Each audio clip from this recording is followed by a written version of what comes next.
Hey Hofstra fans, it's time once again for the WB Masons Coaches Report. I'm Rob Joyce, joined as always by the head coach of Hofstra softball, Bill Edwards. Coach, how are you? Doing all right. Over the weekend, you go down to George Mason, you take 2 games out of 3. What are your thoughts on the weekend? I thought George Mason played real well, and maybe we didn't bring our A game. I thought that they really had a great plan of attack against us, and I thought that we could have done a few things better in order to have countered it. I don't think we're at our best. I credit a lot to George Mason for what they did, and I think we have to get better this week. Is this just part of the ebbs and flows of the season where some weekends you just don't have it? You know, I think it does probably has a lot to do with it. It's a long season. We've been working real hard, which is why we've given the team a couple days off this week, sort of get away, charge your batteries, come back with a fresh attitude for 2 games this week in order to get ready for the weekend. I think it's a good point that you made. We might have just pushed them a little too hard, and we lost some of our concentration and lost our edge. And he had 22 runners left on base over the weekend, including 8 in the loss on the second game of the doubleheader on Saturday. Was it just George Mason's pitching? It was a combination of their pitchers hitting some pretty good spots and us not squaring the ball up when we had the opportunity to. We were swinging at pitches that we shouldn't have been swinging at, and taking pitches that we probably should have been hitting. We didn't situationally hit at all. We've been so good at staying within the strike zone, getting pitches that we can handle, squaring them up, and hitting the ball hard. We didn't even hit loud outs. So whether it was mental or physical, it was probably a combination of both. Plus the fact that George Mason, pitches threw some good stuff at us. We just didn't get it done. Yeah, you kind of go down the box score, a lot of pop-ups, a lot of foul-outs. What do you see when you see all these pop-ups?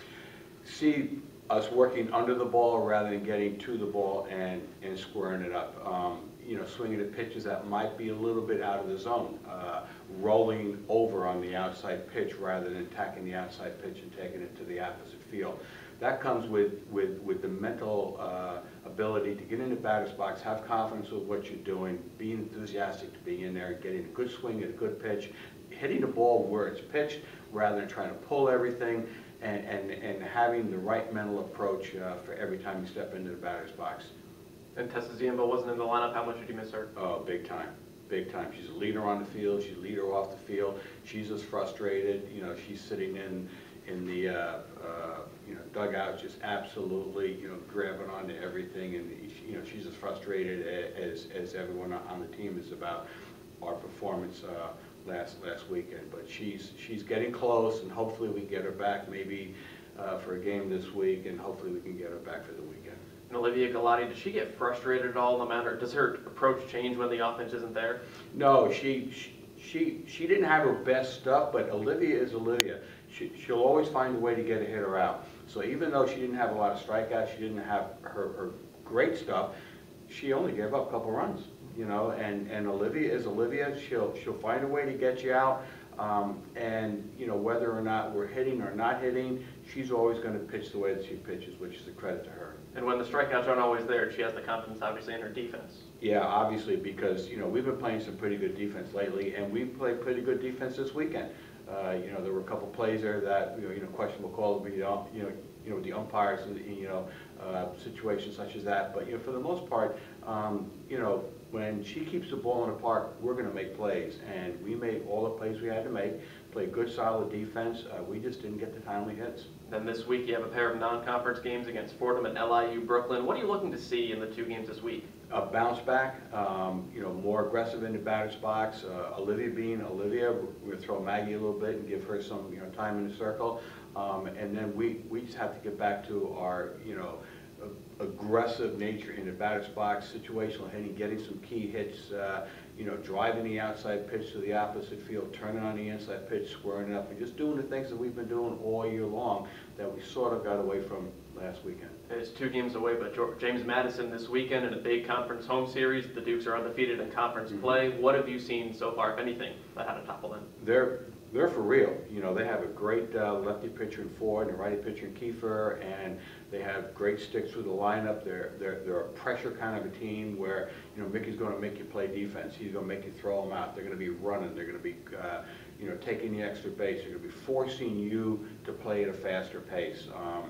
Very aggressive offensive team, very good, pitching, from the left side with Ford and the right side with Kiefer. So, we're just going to have to, go out there, play our game, play it at a higher level than maybe what we've been playing, and hopefully we can, get a game or two off of them. The standings obviously speak for themselves, but you trying to tell the team it's just another opponent? It is, and it's something where we have to get back to doing what we do best, and that's going out there and playing our game.